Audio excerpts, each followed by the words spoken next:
Assalamualaikum warahmatullahi wabarakatuh. Selamat datang kepada adik-adik ke kelas kita yang seterusnya.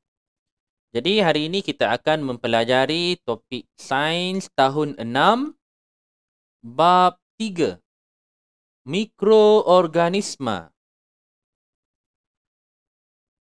Apakah mikroorganisma? Kita lihat dulu aktiviti yang ditunjukkan pada gambar.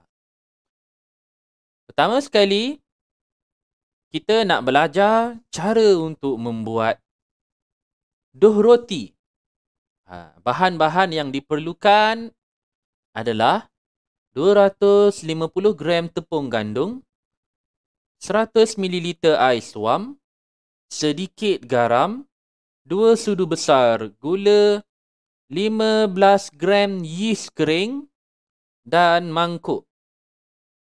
Jadi semua bahan ini dimasukkan di dalam mangkuk dan uli adunan sehingga dough menjadi dough yang lembut. Maknanya semua bahan-bahan masuk dalam mangkuk, uli adunan sampailah dough menjadi lembut. Okey, langkah ketiga. Tutup adunan roti dengan tuala bersih dan biarkan selama sejam. Selepas 1 jam, perhatikan adunan roti ini. Jadi berdasarkan situasi yang ditunjukkan pada aktiviti ini, apakah yang dapat adik-adik perhatikan selepas sejam? Apa yang dapat diperhatikan? Kalau tengok gambar nombor 3, ini adalah sebelum keadaan dough. Oh, kejap. Tak ada ni pointer. Ni pointer dia. Nampak? Okey. Sebelum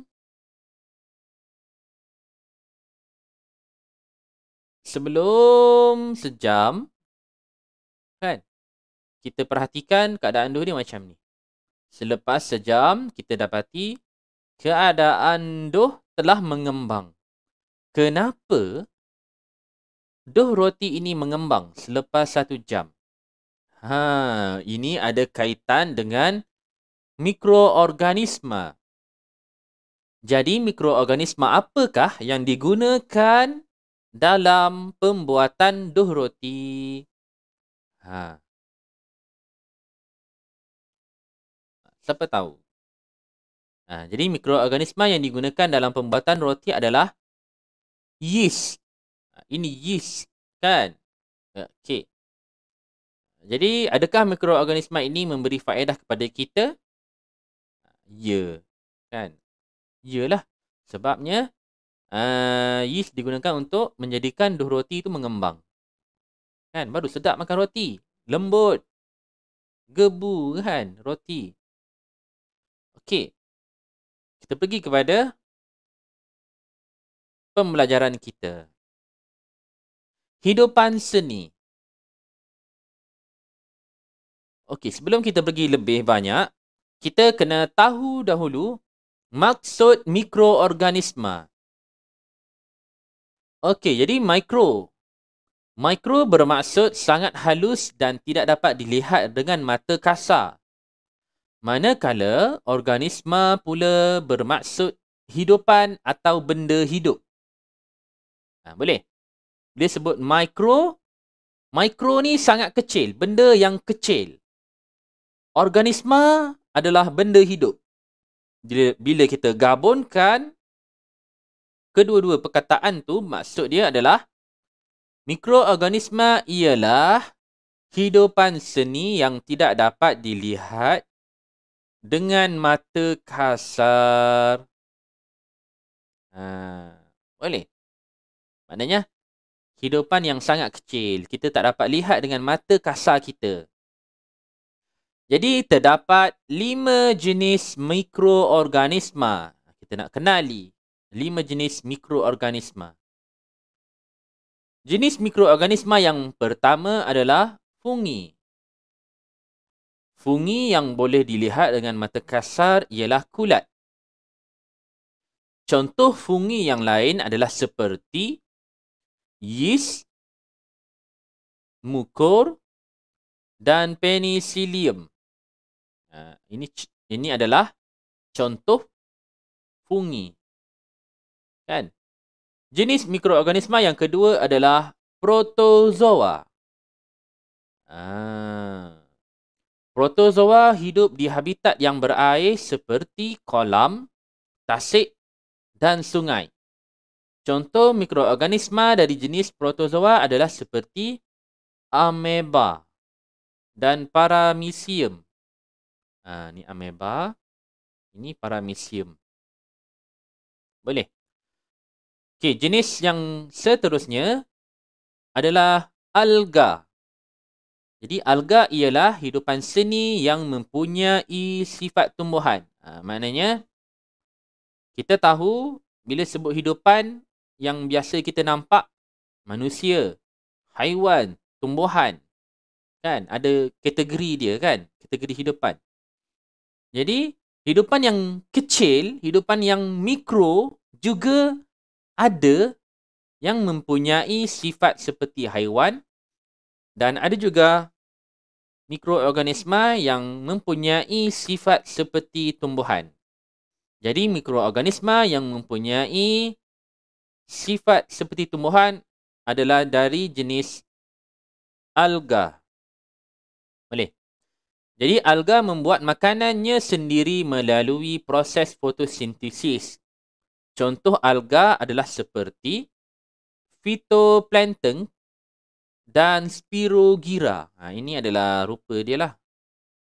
Okay. Seterusnya, jenis mikroorganisma yang seterusnya adalah bakteria.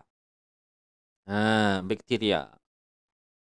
Bakteria wujud dalam pelbagai bentuk, saiz dan warna. Bakteria boleh terdapat dalam pelbagai persekitaran. Senang cerita, bakteria ni di sekeliling kita pun ada bakteria.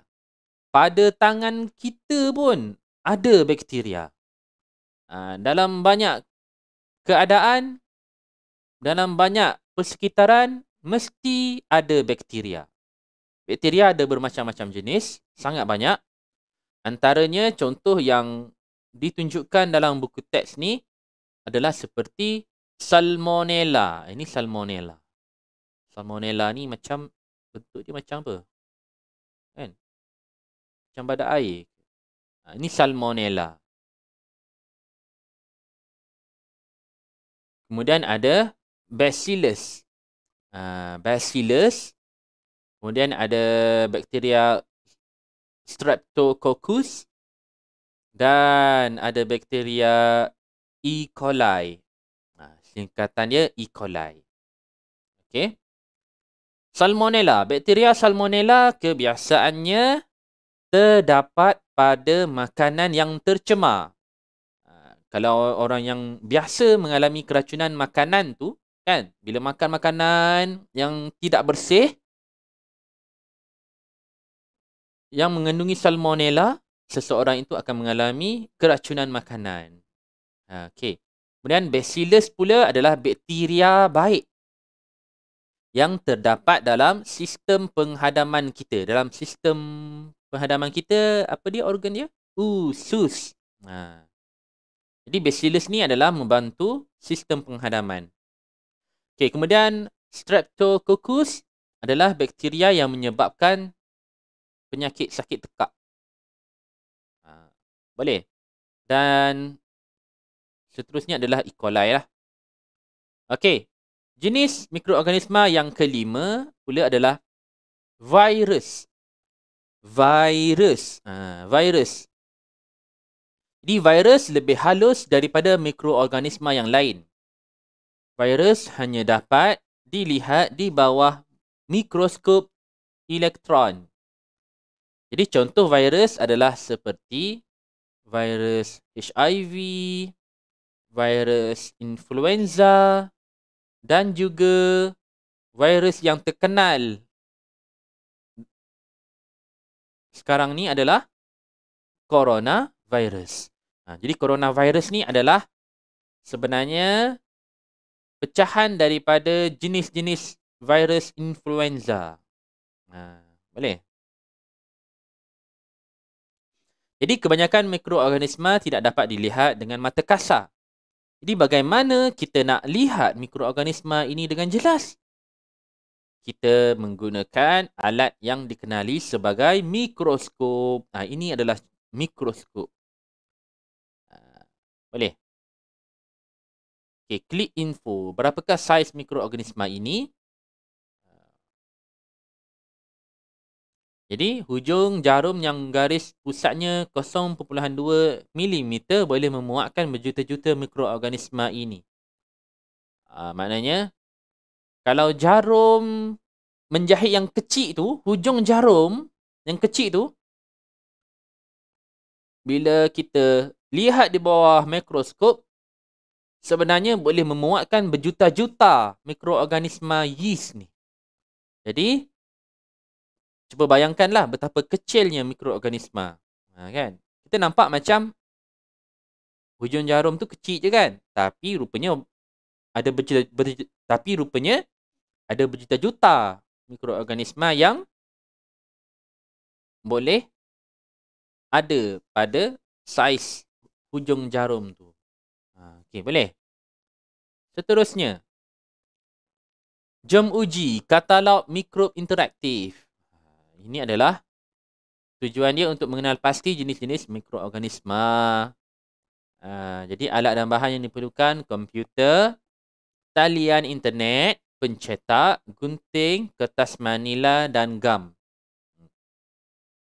Jadi apa yang adik-adik kena buat adalah pertama sekali cari maklumat dan gambar jenis mikroorganisma di laman web yang sesuai. Kemudian langkah ketiga, simpan maklumat dan gambar jenis mikroorganisma yang telah adik-adik kumpulkan dalam satu folder. Cetak gambar yang telah dikumpulkan. Langkah yang kelima, bina katalog mikroorganisma daripada maklumat yang dikumpulkan mengikut kreativiti kamu. Dan pamerkan. Senang saja. Tak perlu fikir yang rumit-rumit. Adik-adik buat sahaja semacam nota. Okey. Seperti buku katalog ni. Jadi, kalau tak boleh cari gambar dalam internet nak cetak, adik-adik boleh lukis. Adik-adik asingkan mikroorganisma kepada 3 jenis mikroorganisma. Pertama, fungi. Kedua, alga. Ketiga, protozoa. Keempat, virus. Dan kelima, bakteria.